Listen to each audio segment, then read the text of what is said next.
Hey everyone, welcome to episode 197, Vertical and Horizontal Relationships. Meet our mom, Kelly Hutchison. She is a life coach. She is a child counselor. She is a teacher. She's a parent coach. And she's a mom to us. She will teach you to stop yelling at your kids.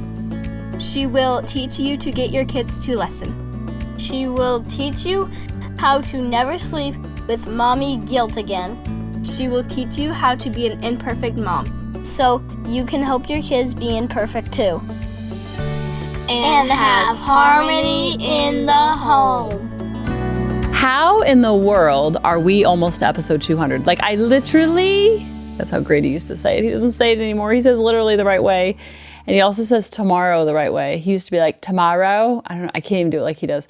And now he's 12 and he says it the right way. I'm like, it stinks. So if your kids are little and they're saying things wrong, oh my goodness, write it down and record it, because when it's gone, it's gone. And they don't realize they're doing it. Anyway, I was listening to this TikToker and her name is Tori Hughes 2871. And I feel like she took almost 200 episodes of our podcast and summarized it within 3 minutes. Not only did she do that, but the middle part where she talks about vertical and horizontal relationships, I practically dropped my phone, because it's everything we talk about in conscious relationships and then some, summarized in about, I'm going to say it's like 27 seconds. So I'm going to play the whole thing, talk about all of it. But I really want to spend today's episode talking about vertical and horizontal relationships, especially with our kids and spouse. All right, without further ado, here is Tori. She titled it, Hard Things I Learned in Therapy. I was like, oh, thank you, Tori. Because when we know better, we do better. And then we learn this, we have to pay it forward. And that's what she's doing. So here you go. Hi, I've done years of therapy, and here are some things that I think everyone should know without having to pay to know. They're incredibly difficult. These are hard ones. Number one, what people say about you, think about you, is not your business. It's not. You have zero control over it. Their perception of you and the words that they choose to describe you are based on a very complicated relationship that they have internally. And that's it. Number two, and this one was perhaps the hardest thing for me to wrap my head around and work through, but once I did, it was beautiful. There are horizontal relationships, which are every relationship you have with people, places, things, ideas. Come on, Chia. And then there's a vertical relationship, the relationship that you have with whatever conception of an energy source you have going on, whether that's Mother Gaia, Mother Nature, Buddha, astrology, your ancestors, God. It does not matter. Okay. The truth remains, your horizontal relationships are meant to enrich, not fulfill. The vertical relationship is the meal. The horizontal relationships are the seasonings.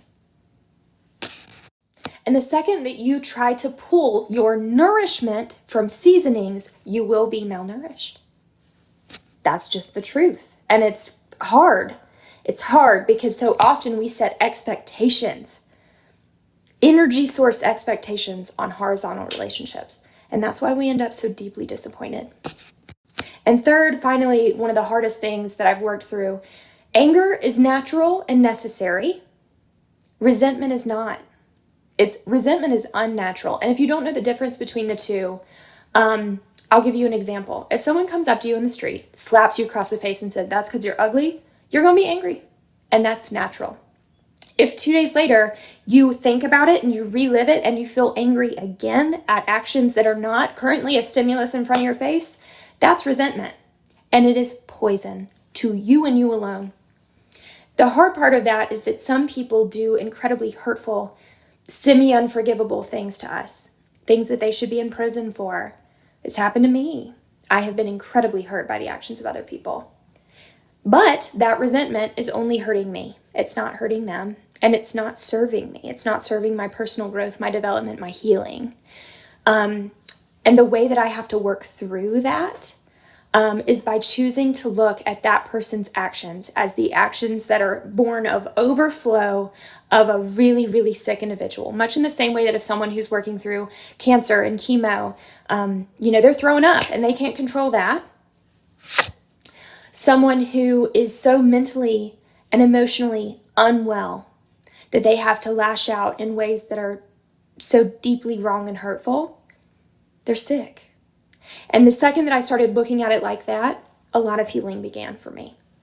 Love you. I mean, what? I was like, yes, girl. As Lily would say, yes, queen. She calls everybody a queen. Especially, I can't even pick the favorite. I think I'm choosing vertical and horizontal because I love analogies. And when she said the horizontal relationships are the seasoning and the vertical relationship is the meal. And then she said, when we try to get our nourishment from our horizontal relationships, not from our vertical relationships, we will be malnourished. I was like, drop the mic, pick it back up, and drop it again. Are you kidding me, Tori? I don't know you, but I love you. And thank you, because that visual is so powerful. And I think we do that so much to our kids and our spouse. I know I did it to my kids over and over and over and over for years. And I couldn't figure out why I wasn't getting my worthiness and my value fulfilled through them. As a 3-year-old, I was going to them almost like a little beggar, begging for money to fill up my bank account, but they didn't have any money to give. And even if they did have the money, they shouldn't be giving it to a grown-up, because that's not their job. They are kids. They are supposed to be kids.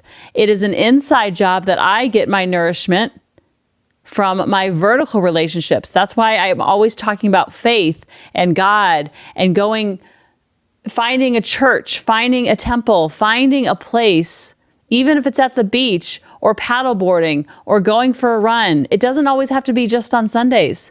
It doesn't always have to be just on Wednesday nights.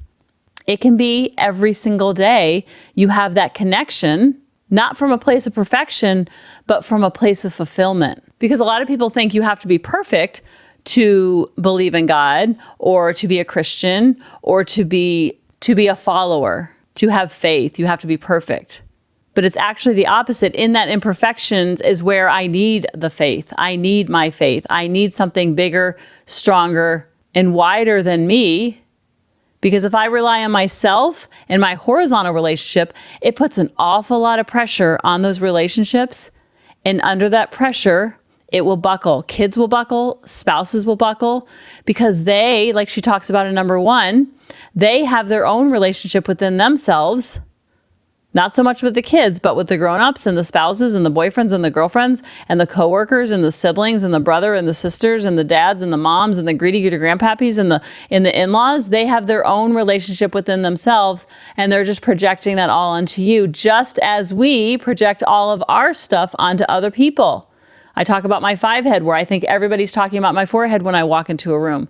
No one's thinking about my forehead. I'm projecting those thoughts and images and visuals and those thoughts onto all of those other people. Now, a forehead is something very silly, but when it's silly and little, it's easy to grasp. So when it's big and meaningful, you just sub in the example, and it's the same concept. Because everybody is looking at life through their lens, and their lens is different than yours, than mine, than their greedy-gooder grandpappy. Everyone is wearing different glasses. So when we don't go to other relationships for that nourishment and we seek it from the inside and our vertical relationships, we have fulfillment within ourselves. And then all of the seasoning is extra credit to make the meal taste yummy. But we don't rely and depend on it to make us feel worthy, whole, valued, complete, good enough, because it's not their job and they couldn't do it even if they wanted to. So go on over to Tori Hughes, 2871, and tell her thank you for that 3-minute summary of things she learned in therapy, because I want to unpack the other 2 as well. But I really wanted to spend today talking about the vertical and horizontal relationships, because I think once we take that pressure off of our kids and spouse, and it could be your parents, it could be your in-laws, it could be your sister, it could be your brother, wherever you're feeling like that pressure is, know that it's coming from a place of you trying to find nourishment from a horizontal relationship when it has to come from a vertical relationship. The people in your life are the seasoning to your meal. They can't be your meal. They can sense that needy, graspy energy, and that's a repellent versus a magnet. And when you get this, and you allow your kids to be a horizontal relationship and not a vertical one, they will feel the pressure off their shoulders, because when they don't have the pressure on their shoulders, they can spread their wings and fly, because they're not weighed down by all of our baggage and all of our projections onto them. And they can be a kid, and we can have relationships separate from each other, not codependent and enmeshed within each other. I love you guys, and I'll talk to you next week. Bye-bye.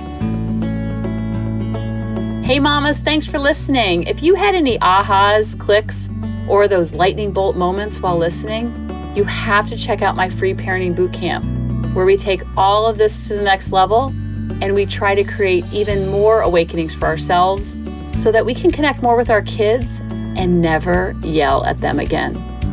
You can sign up at www.coachingkelly.com. And if you really want to fill up my love cup, send me an email of what your aha was, what your click was, what was that lightning bolt moment while you were listening.